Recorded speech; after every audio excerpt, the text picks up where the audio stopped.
Pernah nggak sih ngalamin penjualan rumah itu susah, lama, nggak laku-laku? Apa sih penyebabnya? Kita bahas di 6 masalah penjualan rumah sendiri.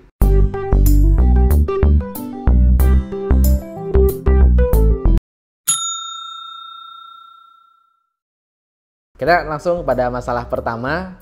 Masalah pertama yaitu penetapan harga yang kurang bijak, yang umumnya terlalu tinggi sehingga penjualannya susah. Nah, ini biasanya memang karena kita salah dalam menetapkan harga jualnya. Seharusnya penetapan harga jual itu mempertimbangkan utamanya dua hal. Pertama adalah harga jual secara pasaran umum. Biasanya teman-teman harus mempertimbangkan di radius 5 km sekitar rumahnya akan teman-teman jual. Itu yang pertama tuh. Dilihat dari luasnya hampir sama atau enggak. Terus juga lokasinya seperti apa gitu ya. Jadi harus spesifikasi yang sama ya. Misal kalau jual yang rumahnya di kampung ya berarti samain dengan rumah-rumah yang jual di kampung. Terus kalau jualnya di perumahan kayak gitu. Terus juga luasnya yang sama. Let's say luas yang 30 60 atau 3672 misalnya, maka cari pembandingan dengan spesifikasi yang sama. Itu satu. Yang kedua, dipertimbangkan juga dari sisi daya beli masyarakat. Karena biasanya per daerah itu punya harga titik jenuh. Dimana kalau sudah di harga titik jenuh tersebut, penjualan akan susah. Misal nih, di daerah Cibinong, Kabupaten Bogor, itu harga titik jenuhnya di 700 juta rupiah. Jadi, kalaupun jual rumah 2 lantai misalnya, tapi harganya di atas 700, misal tanahnya pun luas, itu biasanya memang serapan pasar kurang atau penjualan agak lama karena ada titik jenuh. Pun misalnya kita lihat di sisi lain di daerah lain ya, misal di kota Depok, di daerah Depok. Depok itu titik jenuhnya itu di angka 900. Kalau jualan di bawah 900, walaupun misalnya tanahnya agak kecil, biasanya penjualan itu kencang. Tapi kalau di atas 900 itu penjualan agak lama. Sehingga dua hal itu yang harus dipertimbangkan tuh, yang harus diperbaiki kalau misalnya dilakukan penjualan rumah. Pertama adalah penetapan harga jual dengan perbanding yang memiliki spesifikasi yang sama. Itu yang satu, dengan radius 5 km. Yang kedua adalah melihat daya beli masyarakat di daerah tersebut. Masalah kedua yaitu lokasi rumah yang kurang strategis. Contohnya apa? Rumahnya ada di perkampungan. Satu, atau rumahnya masuk gang yang aksesnya hanya motor. Atau rumahnya jauh dari fasilitas-fasilitas umum. Apa aja fasilitas umum? Sekolah, rumah sakit, pembelanjaan, dan lain-lain hal. Nah, sehingga biasanya memang itu menjadi kendala dalam melakukan penjualan rumah sendiri. Solusinya apa? Memang untuk daerah-daerah tersebut, solusi paling efektif adalah harga. Permainan harga atau daya tarik. Sehingga pada saat memang mau jual rumah di kondisi lokasi tidak strategis seperti itu, maka harganya jangan terlalu tinggi. Atau berikan daya tarik yang lebih. Misalnya nih, spesifikasi rumahnya lebih bagus, atau misalnya pasarnya yang menarik, atau kelebihan-kelebihan lain yang bisa menutupi kekurangan dari lokasi.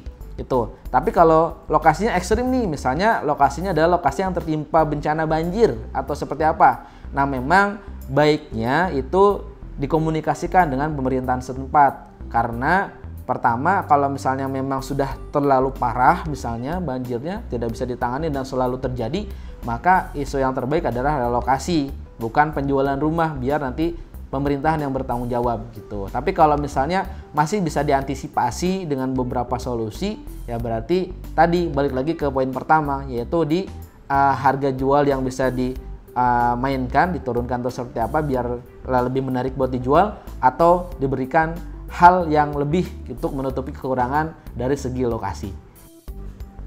Masalah yang ketiga adalah kondisi rumah yang kurang marketable. Marketable ini bisa banyak arti ya, atau banyak kondisi.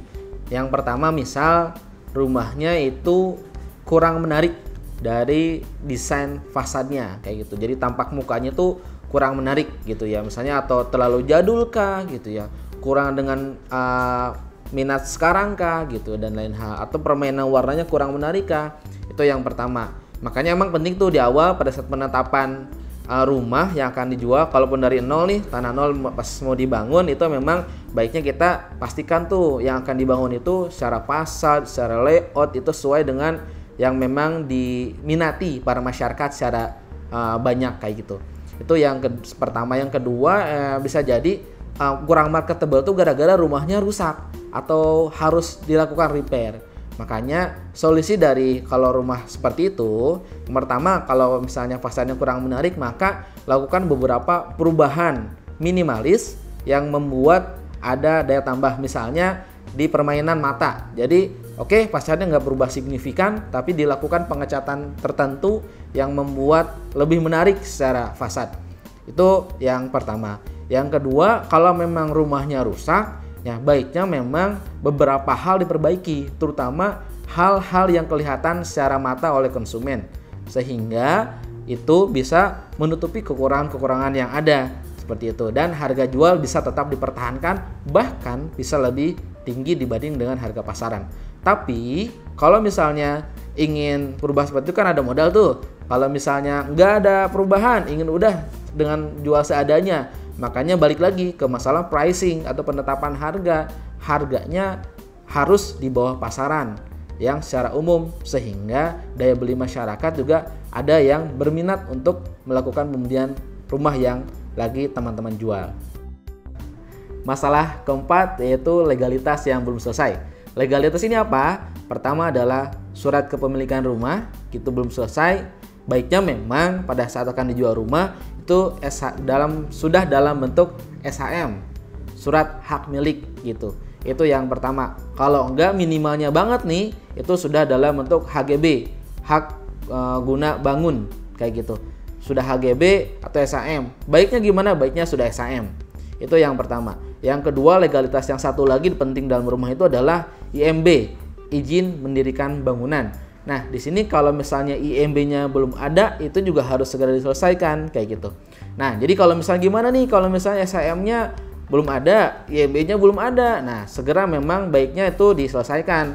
Jadi kalau misalnya buat SHM, misalnya dari yang sertifikatnya itu AJB atau GRIK atau adat, itu maka harus dilakukan penaikan ke sertifikat hak milik atau SHM. Itu dengan ajukan pertama kepada pemberian setempat untuk melakukan izinnya, lalu nanti pengajuan ke pihak BPN kayak gitu. Adapun buat IMB, nah ini jalurnya masing-masing beda sih setiap daerah. Ada beberapa daerah yang pengajuannya cukup ke tataran kecamatan saja.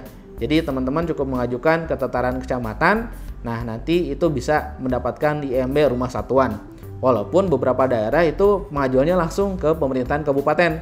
Contohnya di daerah Bogor, Kabupaten Bogor tepatnya, sama di daerah Depok itu pengajuannya harus ke langsung pemerintahan daerah, baik itu Pemkad atau Pemkot kayak gitu. Nah, pengajuannya biasanya ke namanya PTSP, Pelayanan Terpadu Satu Pintu, yang biasanya setiap daerah ada tuh pengajuannya. Itu jadi kalau memang itu belum, maka diusahakan dulu itu ada. Karena kalau itu tidak ada, otomatis itu akan menurunkan nilai jual rumah. Karena surat-surat ini seperti ruhnya rumah sebenarnya sih. Kalau misalnya itu tidak ada, maka ya bisa dikatakan bahwa sebenarnya rumah ini bodong nih, belum punya legalitas yang sah kayak gitu. Jadi memang harga jualnya biasanya juga tidak tinggi kayak gitu. Harus ya akan sangat-sangat rendah, sehingga saya tidak merekomendasikan kalau itu belum selesai teman-teman jual, baiknya diselesaikan dulu baru dilakukan penjualan seperti itu. Masalah kelima adalah rumah yang teman-teman akan jual ternyata lagi dijaminkan ke bank. Nah, ini menjadi permasalahan, terutama kalau teman-teman menjualnya dengan skema KPR atau penjualan melalui perbankan kayak gitu. Itu kan jadi masalah karena agak sedikit ribet untuk melibatkan pihak ketiga yaitu perbankan. Makanya kalau memang teman-teman mau menjual rumah yang sedang dijaminkan ke bank, baiknya memang mekanisme penjualan dengan skema cash keras atau cash bertahap, sehingga tidak melibatkan pihak ketiga kayak gitu. Nah, stepnya seperti apa aja? Stepnya ada beberapa. Pertama, pada saat di awal memang teman-teman harus terbuka kepada pembeli yang ingin melakukan pembelian rumah yang teman-teman jual, seperti itu pertama. Kedua, nanti setelah dilakukan ada deal harga dan seperti apa skema pembeliannya, maka teman-teman dan penjual tersebut bersama-sama ke bank untuk mengambil legalitas yang dijaminkan ke perbankan kayak gitu. Sudah diambil, baru nanti ke notaris untuk dilakukan akad jual beli dan pembalikan nama misalnya kayak gitu. Itu jadi solusinya kalau misalnya rumahnya lagi dijaminkan ke bank. Adapun kalau misalnya melibatkan pihak ketiga dalam hal ini KPR, ini biasanya agak sedikit ribet karena teman-teman harus mendapat persetujuan dari pihak bank. Walaupun rumahnya sudah jadi ya, itu tepat harus ada komunikasi ke pihak bank yang akan melakukan pendanaan terhadap pembelian rumah tersebut. Apakah banknya masalah atau enggak? Setahu saya beberapa perbankan mengizinkan. Beberapa kali saya pernah coba di beberapa bank, misalnya nih bank CIMB, bank BTN, walaupun dan beberapa bank yang lainnya itu agak sedikit strict dalam masalah legalitas kayak gitu. Dan itu menurut saya sih hal yang wajar karena kan legalitasnya lagi diagunkan ya di perbankan yang lain kayak gitu.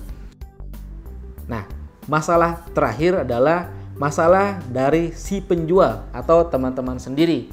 Nah, apakah teman-teman nggak fokus, kurang kompeten, kurang ahli? Ini juga jadi masalah kalau teman-teman melakukan penjualan rumah sendiri. Masalahnya apa aja misalnya nih? Pertama, misal kurang masif melakukan iklan kayak gitu, baik iklannya di offline kayak gitu ya, baik di OLX, FB, Instagram atau apa, ataupun di iklan di online, di offline ya, misalnya membagikan selebaran kayak gitu, datang ke masyarakat, buka spanduk yang menarik dan lain hal. Jadi kurang masifnya. Atau yang kedua adalah temannya sendiri nih yang mau jual itu tidak menguasai rumah yang akan dijual, nggak paham kondisi rumahnya seperti apa, nggak paham juga kondisi medannya seperti apa, nggak paham juga misalnya dari segi legalitasnya seperti apa. Nah makanya emang harus dikuasain tuh semuanya, segi legalitas, kondisi rumah, bahkan spesifikasi rumah, terus lokasi dan lain hal itu harus dikuasain.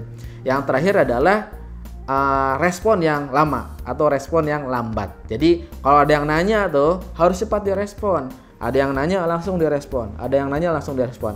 Sedikit aja teman-teman terlalu lama mendiamkan orang yang tanya, maka responnya akan kurang baik dan calon pembeli pun menjadi ilfeel ya kayak gitu untuk membeli rumahnya. Bisa jadi nggak jadi bukan gara-gara rumahnya nggak bagus atau kurang strategis. Bisa jadi adalah gara-gara penjualnya emang yang kurang fokus.